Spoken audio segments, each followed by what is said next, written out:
கொடுமைகளை செய்து நீதியை அளித்து நல்லவர்களை கொடுமை செய்யும் போது அவர்களை காப்பாற்ற விஷ்ணு பகவான் அவதாரம் எடுப்பார் என நம்பப்படுகிறது.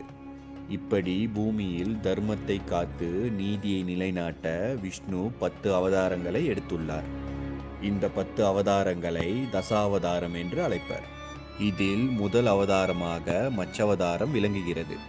மச்சவதாரம் என்றால் மீன் அவதாரம் ஆகும்.